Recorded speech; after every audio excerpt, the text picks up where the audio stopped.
नमस्कार दोस्तों, मैं डॉक्टर बिंझा इंग्लैंड से बोल रहा हूँ। कल मुझे व्हाट्सएप पे एक मैसेज आया अमेरिका से कि कैसे भारत में सारे जो है फाइनेंशियल इंस्टीट्यूट्स, संवैधानिक संस्थाएं, विपक्ष सबको खत्म करने की साजिश की जा रही है ताकि नरेंद्र मोदी जी को भारत का सर्वे सर्वा बनाया जाए। तो मुझे एक बात याद आ गई कि 2012-13 में जब मोदी जी को प्रधानमंत्री जो है कैंडिडेट बीजेपी ने बनाया था, तो वो क्यों बनाया था। तो एक बड़े ही बीजेपी के जानकार ने बताया कि नरेंद्र मोदी जी ने उस समय बीजेपी को धमकी दी थी कि मेरे पास 30 लाख कार्यकर्ताओं का समर्थन है और जितने भी बड़े बड़े व्यवसायी हैं वो मेरे ऊपर ही पैसा लगाएंगे और बीजेपी को वो चंदा नहीं देंगे अगर मैं प्रधानमंत्री कैंडिडेट नहीं बना। तो उन्होंने बीजेपी को तोड़ने की जो है धमकी दी थी।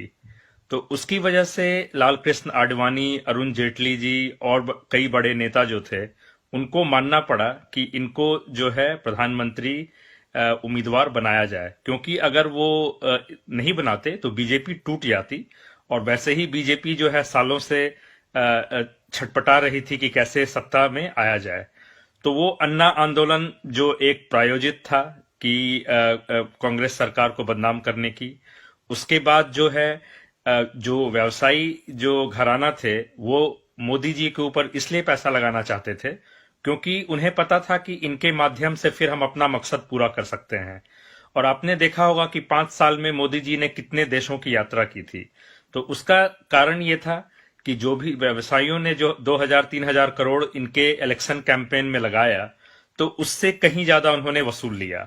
और आज जो देश में जो है एयर इंडिया को बेचा जा रहा है, जो एयरपोर्ट की नीलामी, रेलवे प्लेटफॉर्म की नीलामी और भी जितने एलआईसी हो गया उसका प्राइवेटाइजेशन, तो इन सब का मकसद यही है कि आम जनता को कमजोर किया जाए और एक व्यक्ति के हाथ में जो है पावर इतनी ज्यादा आ जाए जैसे कि रशिया और चाइना के प्रेसिडेंट के पास है।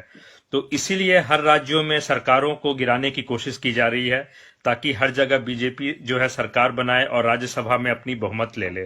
तो इस साजिश को समझना जरूरी है।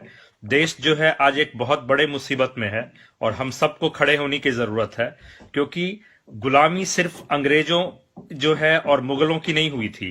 गुलामी कभी भी होती है जब आपकी आजादी छीन ली जाती है, और आज वही प्रयास चल रहा है, आपकी आजादी को छीनी जा रही है। तो आप जो है खड़े होइए। जो मजदूर थे, जो 4 करोड़ लोग पैदल चल पड़े थे, उनको इतना भी मतलब हिम्मत नहीं हुआ कि वो जाके अपने राज्य या जिला प्रशासन के पास जाके बोलते कि हमें घर पहुंचाओ। तो वो चुपचाप से जो है वो सह लिए।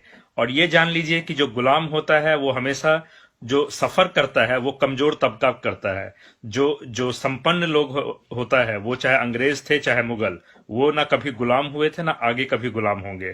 तो और मैं आपको इसलिए ये बात बोल रहा हूं क्योंकि ये मुझे व्यक्तिगत रूप से प्रभावित नहीं करेगा, लेकिन देश के आम जनता को प्रभावित करेगा। तो इसलिए मैं आपसे बड़ी ही विनम्रता के साथ कहता हूं कि उठिए, खड़े होइए। इन मीडिया और ये जो बीजेपी आईटी सेल और ये जो पाले हुए भक्त हैं जो सोशल मीडिया पे गाली गलौज करते हैं, सबके खिलाफ जो है खड़े होइए और इन सबको सबक सिखाना है। इन सबको सत्ता से दूर जो है हमें भेजना है। बस इतना ही मैसेज था। जय हिंद।